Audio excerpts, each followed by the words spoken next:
दोस्तों नमस्कार। हरियाणा सरकार के अंदर कुछ अस्थिरता का दौर है। अस्थिरता का दौर इसलिए कि सरकार से 3 निर्दलीय विधायक अपना समर्थन वापस ले चुके हैं। मनोहर लाल जी कह रहे हैं कि उनकी सरकार के पास कोई संकट नहीं है, पूरा बहुमत है। नायब सिंह सैनी कह रहे हैं कि फ्लोर टेस्ट कराएंगे तो हमें कोई दिक्कत नहीं है, पूरा बहुमत है। लेकिन दूसरी तरफ कांग्रेस ने अपना लेटर लिख दिया है। राज्यपाल को मिलने का समय मांगा था, मिलने का समय मिला नहीं। चिट्ठी लिख चुके हैं कि 45 विधायक सरकार के खिलाफ हैं, नायब सिंह सैनी के खिलाफ हैं, बहुमत नहीं है, उनके पास 43 विधायक हैं। दूसरी तरफ जननायक जनता पार्टी के नेता दुष्यंत चौटाला चिट्ठी लिख चुके हैं। राज्यपाल महोदय सैर सपाटा करने गए हुए, घूमने फिरने आराम से आएंगे 15 तारीख को, और 15 तारीख होगी बैठक हरियाणा कैबिनेट की, और उस कैबिनेट की बैठक के अंदर क्या फैसला लिया जा सकता है, इस पर निगाहें हैं।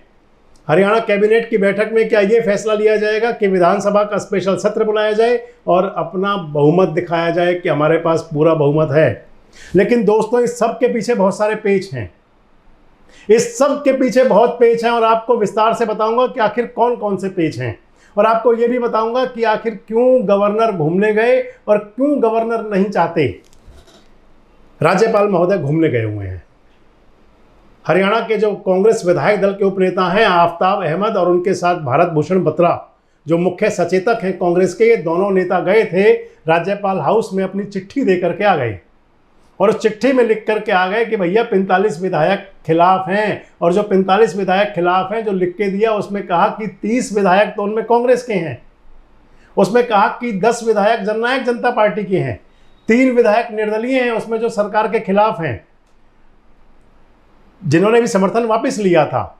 एक निर्दलीय विधायक समर्थन पहले से ही ले चुके हैं, बलराज कुंडू, और 5वें विधायक अभय सिंह चौटाला इंडियन नेशनल लोकदल के। कुल मिला के 30 + 10 + 5 यानी कि 4 निर्दलीय, 1 इनेलो, 10 जजपा और 30 कांग्रेस, कह दिया 45 एमएलए खिलाफ हैं।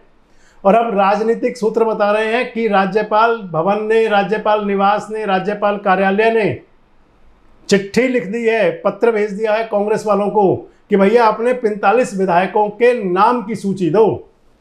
ये मत बताओ कि इन पार्टी के इतने विधायक हैं, सीधा बताओ कि ये विधायक हैं, इन 45 विधायकों के नाम दो। क्योंकि आपने देखा होगा कि जननायक जनता पार्टी के विधायक, 4-5 विधायक तो सामने आ चुके हैं कि जो अपनी पार्टी के खिलाफ है, अपनी पार्टी के खिलाफ मोर्चा खोले हुए हैं।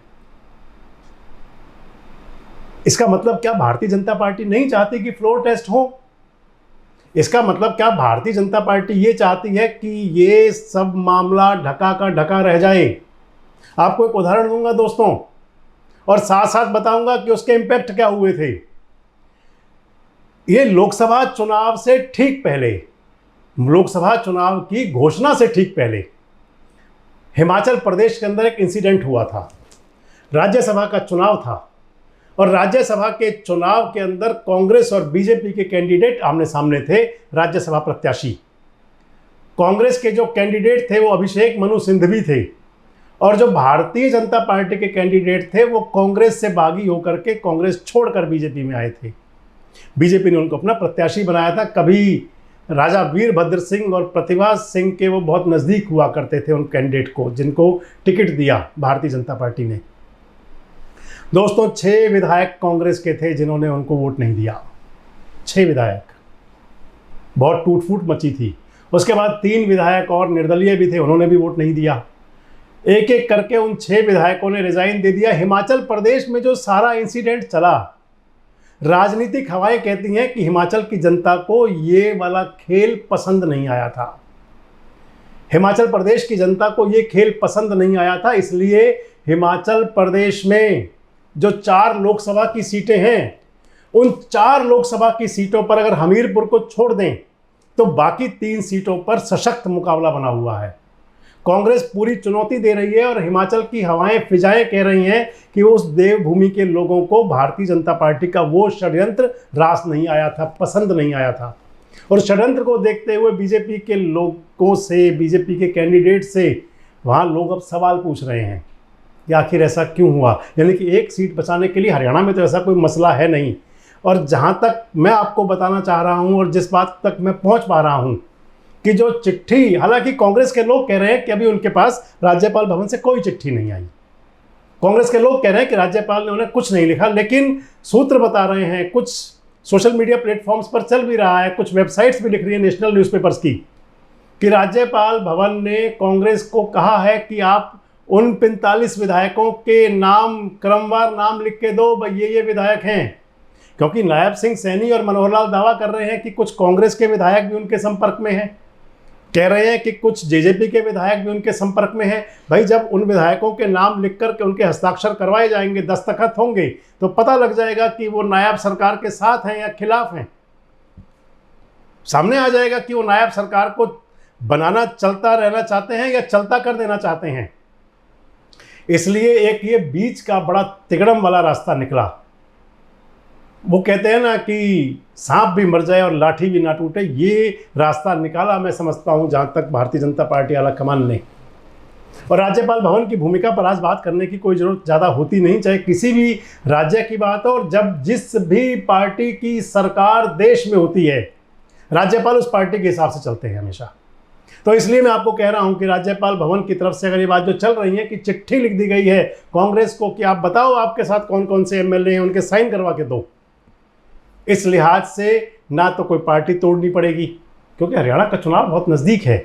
और सबसे बड़ी बात यह कि 25 मई को हरियाणा के लोकसभा चुनाव की वोटिंग होनी है, और अगर लोकसभा चुनाव की वोटिंग से पहले जो बीजेपी के लिए थोड़ा गुस्सा लोगों में दिखाई भी दे रहा है, अगर वही रहा तो फिर चिंता की लकीरें ज़्यादा गहरी होंगी।